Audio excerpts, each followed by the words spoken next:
قبر میں روشنی کے لیے، گناہوں کی بخشش کے لیے۔ جو کوئی اللہ تعالیٰ سے اس بات کا امیدوار ہو کہ اللہ تعالیٰ اس کے گناہوں کو بخش دے، اسے توبہ کی توفیق دے، آئندہ کے لیے توبہ پر ثابت قدم رہنے کی توفیق دے، تو وہ ہر جمعرات کے دن 8 رکعت نفل نماز اس طرح سے پڑھ لیا کرے کہ ہر رکعت میں سورہ فاتحہ کے بعد 9 مرتبہ سورہ اخلاص پڑھے۔ اللہ تعالیٰ خصوصی فضل و کرم نازل فرمائے گا۔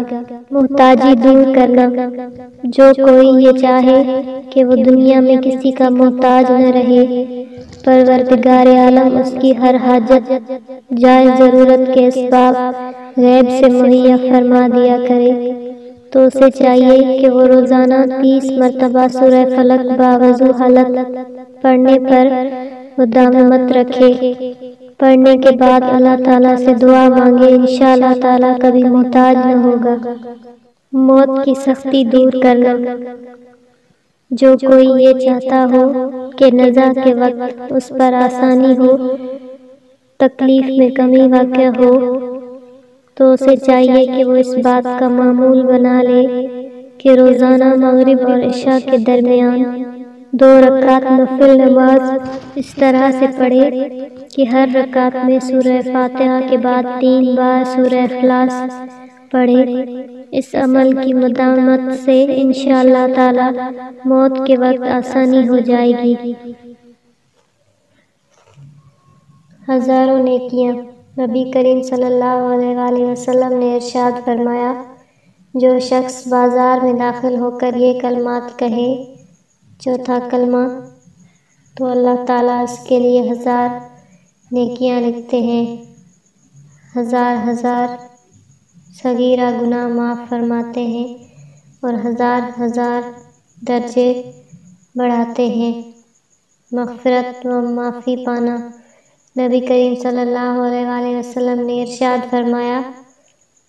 جو شخص اپنے کسی بھائی سے کی ہوئی بے کو واپس لے لے اور اللہ تعالیٰ قیامت کے دن اس کی غلطیاں معاف فرمائیں گے۔ پیاسے کو پانی پلانا، نبی کریم صلی اللہ علیہ وآلہ وسلم نے ارشاد فرمایا، حضرت صلی اللہ علیہ وآلہ وسلم نے پچھلی امتوں کے ایک شخص کا واقعہ سنایا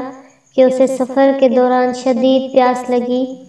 تلاش کرنے پر اسے ایک کنواں نظر آیا جس پر ڈول نہیں تھا۔ وہ کنویں کے اندر اترا اور پانی پی کر اپنی پیاس بجھائی۔ جب وہ پانی پی کر چلا تو اسے ایک کتا نظر آیا جو پیاس کی شدت سے مٹی چاٹ رہا تھا۔ اسے کتے پر ترس آیا کہ اس کو بھی ویسے ہی پیاس لگی ہوگی جس طرح مجھے لگی ہے، چنانچہ اس نے اپنے پاؤں سے چمڑے کا موزہ اتارا اور کنویں میں اتر کر اس موزے میں پانی بھر کر موزے کو منہ میں لٹکا کر کنویں سے باہر آ گیا اور کتے کو پانی پلایا۔ اللہ تعالیٰ کو اس کا یہ عمل اتنا پسند آیا کہ اس کی مغفرت فرما دی۔ روزے کے بغیر روزے کا ثواب، نبی کریم صلی اللہ علیہ وآلہ وسلم نے ارشاد فرمایا، جو شخص کسی روزے دار کا روزہ افطار کرائے تو اس کو روزے دار کے برابر جتنا اجر ملے گا اور روزے دار کے اجر میں کوئی کمی نہیں ہوگی۔ جہاد و حج کا ثواب ملنا، نبی کریم صلی اللہ علیہ وآلہ وسلم نے ارشاد فرمایا، جو شخص کسی مجاہد کو جہاد کے لیے تیار کرے یا کسی حاجی کو حج کے لیے تیار کرے، یعنی اس کے اسباب فراہم کرنے میں مدد دے یا اس کے پیچھے اس کے گھر کی دیکھ بھال کرے یا کسی روزے دار کو افطار کرائے، تو اس کو ان سب لوگوں کے جتنا ثواب ملتا ہے بغیر اس کے کہ ان لوگوں کے ثواب میں کوئی کمی ہو۔